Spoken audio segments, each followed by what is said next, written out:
what was the main reason or the background of the battle between Hazrat Ali and Hazrat Ayesha? In fact, it is a very complicated question.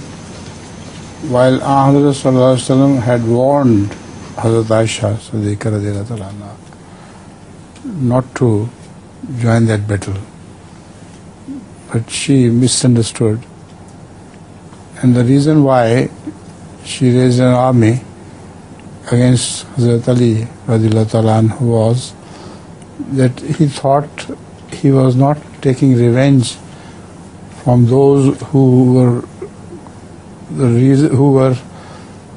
behind the murder of Hazrat or martyrdom of Hazrat Usman.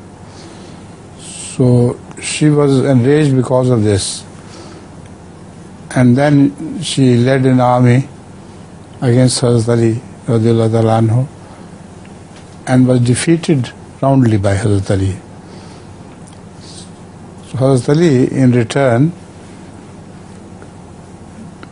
went out of his town to lead Hazrat Ayesha to safety, and that was the response of Hazrat Ali radhiyallahu ta'ala anhu.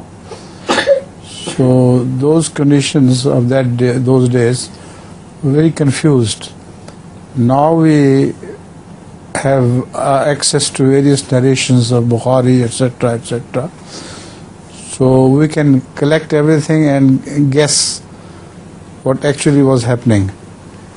But at the time of Hazrat Ayesha Siddiqa radhiyallahu ta'ala anha, these narrations were not collected. So she misunderstood the intention of Hazrat Ali, and this is why she raised an army against him.